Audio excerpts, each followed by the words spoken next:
कहानी खूबसूरत रानी, अजीब तोता और बादशाह। एक समय हुआ, एक बड़े शहर में एक खूबसूरत राजमहल था। इस महल के अंदर एक बहुत ही सुंदर और गर्वित रानी रहती थीं।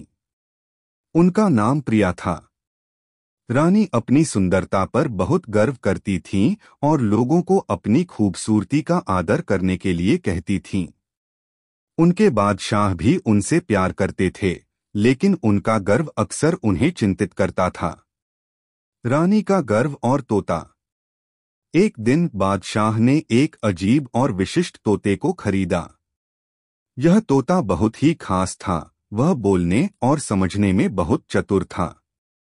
बादशाह ने इसे रानी के लिए पेश किया, उम्मीद करते हुए कि यह उनका एक अच्छा साथी बनेगा। लेकिन जब रानी ने तोते को देखा तो उन्होंने नाक फौंक दी। ऐसा छोटा सा पक्षी, मेरे लिए यह कैसा साथी हो सकता है? मैं तो खूबसूरत और महान हूं, बोली। तोता ने सुना और हंस दिया। रानी, आप खूबसूरत हैं, लेकिन खूबसूरती सिर्फ बाहरी होती है। अंदरूनी सुंदरता और विनम्रता भी बहुत महत्वपूर्ण है। रानी ने तोते को निर्दयता से देखा। तुम कौन हो जो मुझसे सीखें देते हो?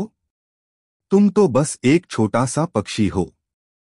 तोता ने धीमी आवाज में कहा, रानी, आप यह नहीं जानती कि छोटा सा पक्षी भी बड़ी सीखें दे सकता है।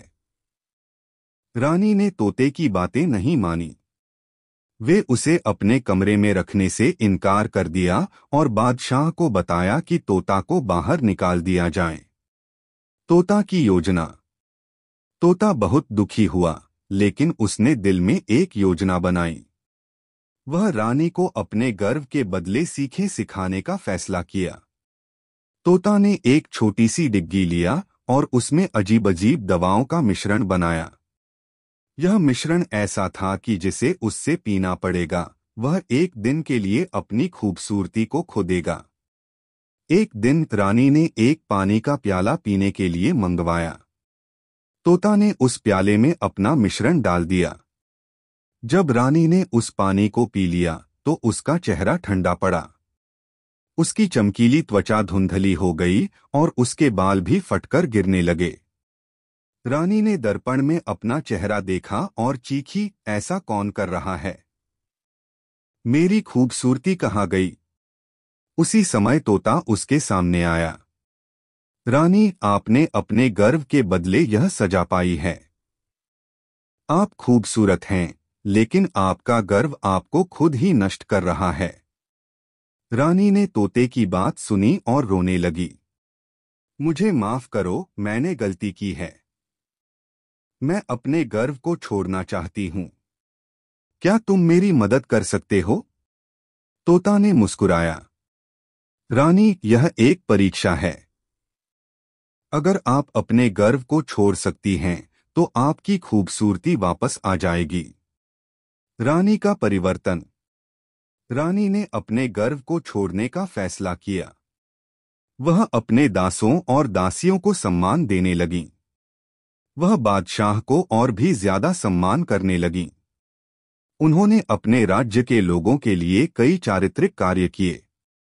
एक दिन तोता ने एक दवा बनाई जिससे रानी की खूबसूरती वापस आ गई। रानी ने तोते को घेरकर पकड़ लिया और कहा, तुम मेरे जीवन का सबसे बड़ा शिक्षक हो। तुमने मुझे यह सिखाया कि खूबसूरती सिर्फ बाहरी नहीं होती, बल्कि अंदरूनी सुंदरता भी महत्वपूर्ण है। तोता ने मुस्कुराया। रानी, अब आप एक वास्तविक सुंदरता का उदाहरण हैं। खुशियों का राज्य। इसके बाद रानी ने अपने जीवन को बदल दिया। वह बहुत ही विनम्र और दयालु हो गईं। उन्होंने अपने राज्य के लोगों को बहुत सारी सहायता की। बादशाह भी खुश हुए और उन्होंने रानी को अपने साथ बराबर राज्य का शासन करने का अवसर दिया। तोता भी राजमहल में रहने लगा। वह रानी का सबसे अच्छा साथी बन गया। रानी ने तोते को अपने जीवन का एक अहम हिस्सा बना लिया। अंतिम संदेश। इस कहानी से हमें यह सीख मिलती है कि खूबसूरती सिर्फ बाहरी नहीं होती, बल्कि अंदरूनी सुंदरता भी महत्वपूर्ण है। गर्व और अहंकार हमें नुकसान पहुंचा सकते हैं, लेकिन विनम्रता और सद्भाव हमें सफल बना सकते हैं।